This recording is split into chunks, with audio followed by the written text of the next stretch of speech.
Hello everyone, a very good morning to all. So in continuation with our last video, we were discussing the occurrence and isolation of lanthanide elements.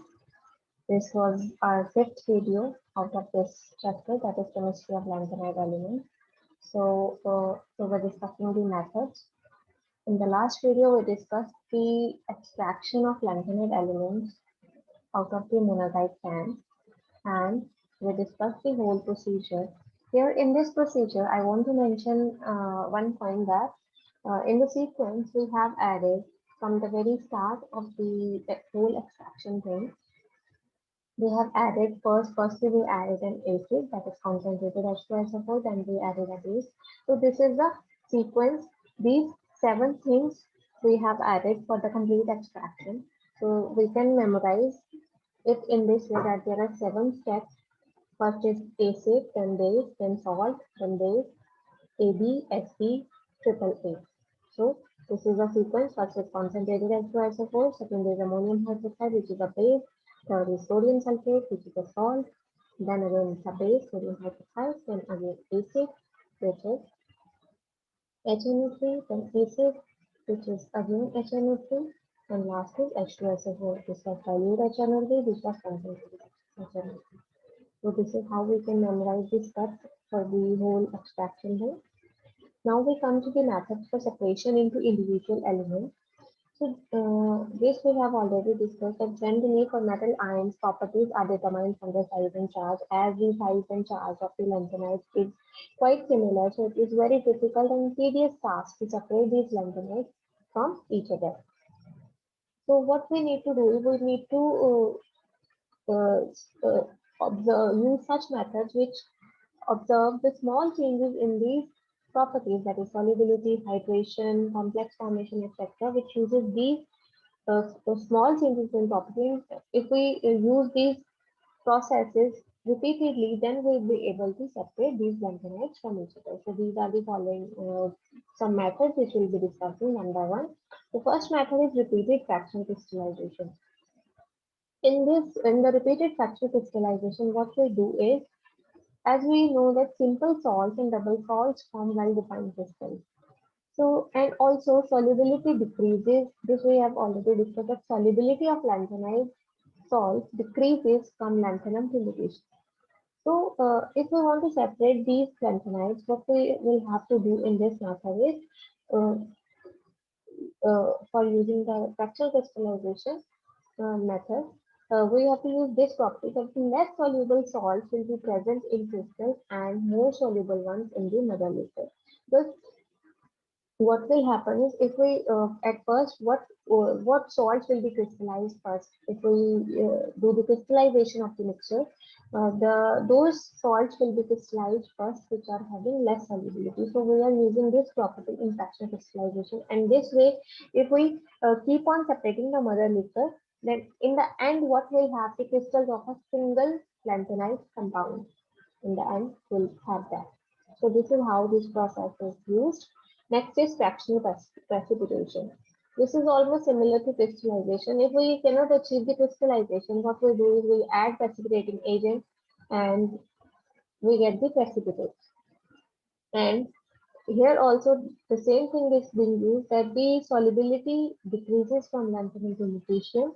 So those salts will be precipitated out first, which are having lowest solubility. So here we are again using the same property, just that we are adding a precipitating agent and we are getting the precipitates, not the crystals.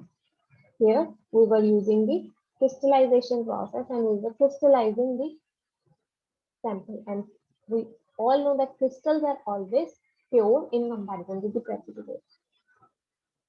So first method is much more effective in having the pure thing, pure metal salt. Next method is solvent extraction. Solvent extraction is the procedure we use separatory funnel. This we have already used in our laboratory practicals. One is if we put some, let's say we have a mixture of some aromatic nitro compounds, and we have one is nitro paranitrophenol and other is amine. corresponding amine where nitro has been converted to amine. What will happen if we use an ethyl acetate and water layer? What will happen? The compound which is going to be an this we know that ethyl acetate and water are not soluble. So in the ethyl acetate layer, what will go in the ethyl acetate layer? Nitro compound will go into the organic layer and the amine will get to the water layer. So this is how we separate compounds based upon their partition coefficient. If something is having more partition coefficient, like here, the lanthanide salts are having different partition coefficients. So partition coefficient for, say, we have here gadolinium and lanthanum nitrate. The partition coefficient for gadolinium nitrate is 1.06 times higher than lanthanum nitrate. So we can use this property and separate them using two solvents, that is water and butyl alcohol. So what will happen is that gadolinium nitrate will come into the water layer preferably 1.06 times more preferably in comparison to the lanthanum nitrate. So every time we separate the water layer and we put the new water layer, and we can finally separate them using this method. Next, we have change of oxidation state. +3 is most common oxidation state, and for some of the lanthanides, +2 and +4 are also possible. Now, if we change the oxidation state, the properties are also changed. Say for cerium, if we can oxidize cerium from +3 to +4 using alkaline KMnO4. Then what will happen after having cerium in +4 oxidation state? What will change? It is having more charge. It is going to be less basic and it is going to be less soluble. So we can separate it out from the mixture. This particular property we have used in the extraction of lanthanide from the monazite sand, where cerium was extracted using separated out from the other lanthanide using this property of cerium, that it was oxidized to cerium +4 and it became less soluble, and we separated it out from the other lanthanides. Next method is thermal decomposition. In the thermal decomposition method, what we do is we take if we have mixture of lanthanum nitrates, what we do is we fuse them with some alkali metal nitrates, and what we'll get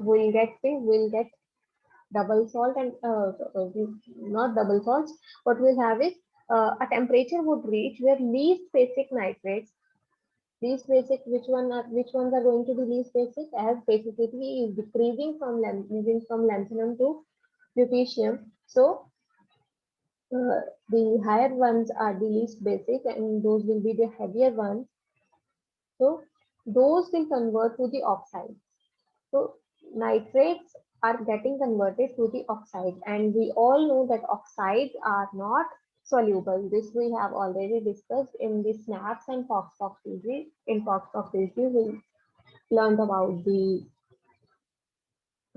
salts which were insoluble in water. So if the heavier ones are getting converted to the oxides first at higher temperatures, then in this way we can separate out the heavier ones from the lighter ones in the form of oxides.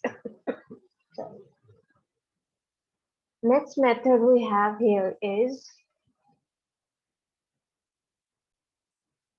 this is the most effective and most successful and most widely used method.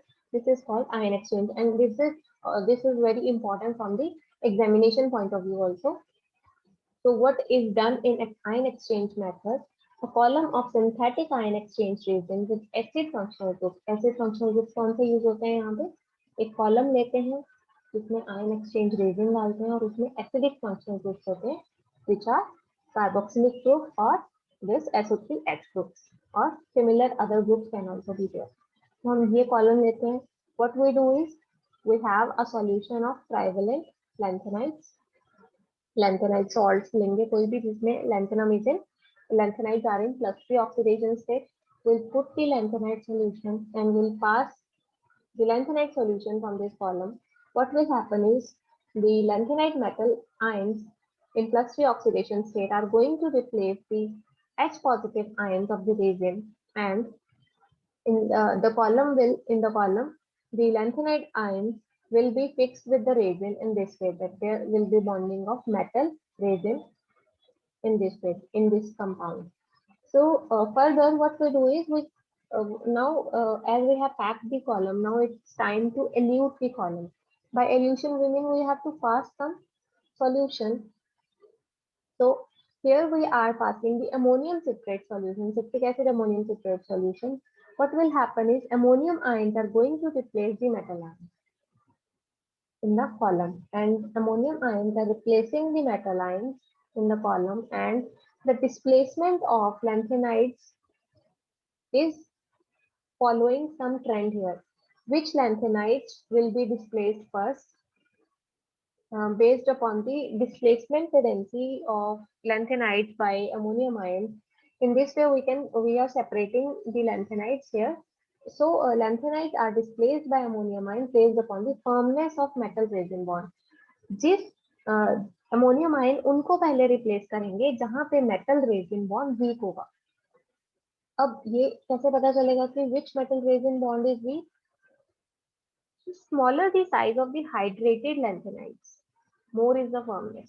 जितना छोटा size होगा of the hydrated lanthanides. Point to be noted here is we're talking about the hydrated lanthanides. Hydrated lanthanides का size small होगा, उतनी ही ज्यादा strong bond होगी, उतना ही वो एंड में एल्यूट होगा. So the smaller the hydrated ions का साइज छोटा कब होता है? जब अब हाइड्रेशन का क्या प्रिंसिपल है? The smallest size के ions are more hydrated. More hydrated means they are bigger in size.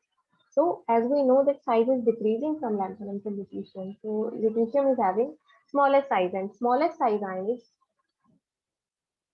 maximum hydrated. Maximum hydrated means it is going to be largest size. So here lanthanum is going to be eluted first out of the mixture, and then the sequence will follow. Lanthanum sequence, the whole series, and this is why here don't confuse this thing with the size. This is the size of the hydrated ion, and this is going to be opposite of that of the size of the cation. So in this way, the eluted metal ion will be in the form of citrate complex. This is the we are going to get the eluted metals in the form of citrate complex. Further, we can get the metals workup. We can do the workup for separating the metal out of this complex. So next and the last method is by complex formation. So here, if what they do is we take lanthanum oxalates. This we have already discussed that lanthanum oxalates are insoluble, and what here what is done is these can be dissolved via coupling with EDTA. What is done is here these are complex with EDTA, and these lanthanide oxalates form complex with EDTA and come into the solution form. Further now, based upon the stability of the complex formed with the EDTA, separation will be followed. What is done is these complexes, EDTA complexes of lanthanide oxalates, but will be treated with acids, and the least stable complex of lanthanide oxalate with EDTA, which are all are soluble. So least stable will revert back to lanthanide oxalate, which is insoluble. So here the least stable, the complex which is least stable, the complex of lanthanide with EDTA which is least stable is going to revert back to lanthanide oxalate, and that can be separated from the mixture. So this is how we have discussed 7 methods for the isolation of the lanthanide elements. Next, we have, this is the last topic, that is lanthanide compounds. In the lanthanide compounds, we'll be discussing about oxides, hydroxides, chalcogenides, in +3, +2, and +4 oxidation state. So for the isolation methods, that is it for this video. So in the next video, we'll be discussing about lanthanide compounds. Thank you so much. We will stop here.